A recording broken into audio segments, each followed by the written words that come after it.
In this edition of the BCA Club School of the Month series, we remain in the north with the Alexandra School, an institution that has produced West Indies legend Kemar Roach. We are excited. This is we. Well, it's indeed a pleasure to come to the Alexandra School in the lovely parish of St. Peter, and today I have the privilege of speaking to Sophia Eiffel, who's on my immediate left, and Mr. Ronaldo Paris, who's on my immediate right, as we continue in the series for the BCA Club School of the Month interviews. Well, Sophia, you've had the privilege of working over many years with some of the young men coming through the cricket teams.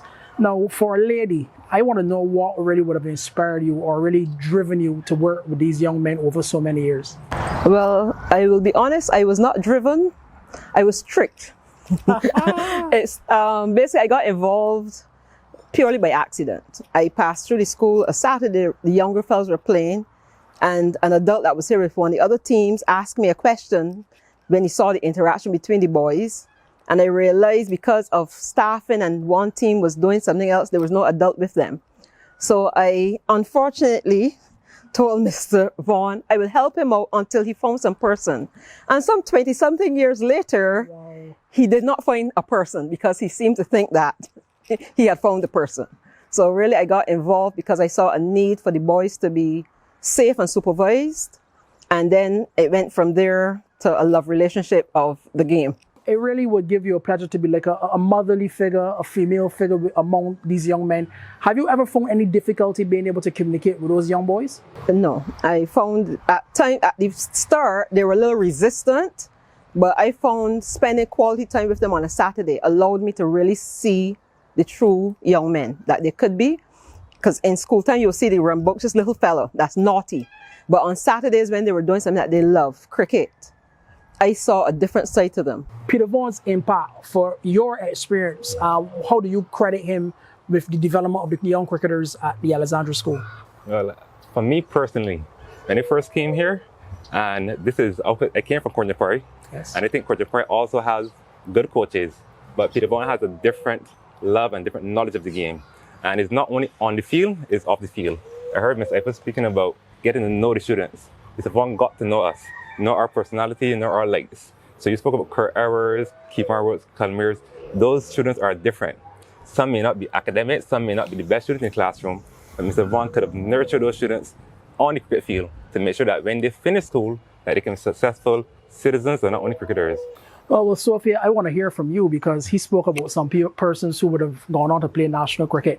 But the success of the school, can you recall in those 20 odd years that you would have worked any moments that really stood out for you, or where the team would have played really hard and you were part and parcel of what they were trying to achieve during that particular year? There's one game I remember well, and it was more so about a comment that a coach made. Back in the day, soon after the school transitioned to boys, I was passing and I heard a coach from another team that was predominantly males telling the team, a girls team can't beat a boys team. Y'all have to win this match. And I relayed the conversation. I didn't relay at the same time, I relayed the conversation to Mr. Vaughan afterwards. But we did beat the team. Nice. And a few years ago, I reminded the same coach, I came across the coach and I reminded him, remember such and such, when you told your team, a girls team can't beat a boys team, y'all have to win today. And I can see oh yeah, I said that kind of thing. So, just knowing that the boys started out with a lot of people not respecting them because it was a girls' school predominantly, and then seeing them win championships and be proud about themselves, those are my moments. How tough is it? And I'll ask this question because I remember being a schoolboy where Sundays they don't even got bus fare. Sundays they come to the game and you haven't eaten. How was that relationship being, our experiences with these young persons over the years? Over the years, that was exactly what a lot of them experienced. And we were fortunate to have a team of parents, and not only parents, people from the community. And I would single out Mr. Pollard, Curtin Pollard. He was a father figure when his son Randall was here. And many times he would help to feed, clothe, give them equipment, inquire about them and things like that. So we as PE teachers and the parents and the well-wishers from the community, we were behind the boys because we knew if they were hungry, they could not stand in the sun and chase a ball. They could not concentrate on batting, and we looked out for them. Even when it came to academics, some of them started to slide, and some of the teachers here started to put on additional classes in the evenings. And, you know, and it was mandatory for those that were slipping because we tried to instill in them, if you broke a finger or got hurt, you still have to have a life beyond the field. Yes. So we try to instill in them to get your academics going. You may not be at the top, but you still have to focus on achieving as much as you can achieve in the event that it does not go well for you on the field. Well, that's wonderful support that she spoke about. And the reality, I mean, to come into the parish of St. Peter and speak about the seamless transition from being at the Alexandra School and most young men gravitating to the Maple Cricket Club.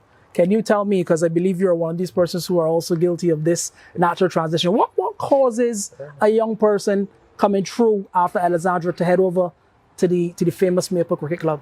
Personally, and I think to speak for the rest that left Alexandra and even Cordovan Prairie, there was a gentleman the name of Barton. We know him as Barry. Yes. May he rest in peace. Yes. But he influenced us a lot. So when we left secondary school, he was the manager at Maple at the time. And he was, even before that time, we trained on the beaches, we trained at the school. We used to go by him and we taught cricket. So he was like a father figure to us. So here, Ms. Ifa speaking about how persons look after the children. He looked after all of us.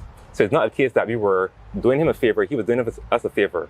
So me going to Maple was not giving him back that return, but knowing that once I'm there, I'm covered. And he supported us throughout, from secondary even up to now. So even my memories of him lasting throughout my teaching career now at Alexandra. Well, thank you very much. And again, thank you for the contribution that you both have made to the Alexandra School. And I want to wish you both all the best in these very uncertain times. Thank you again.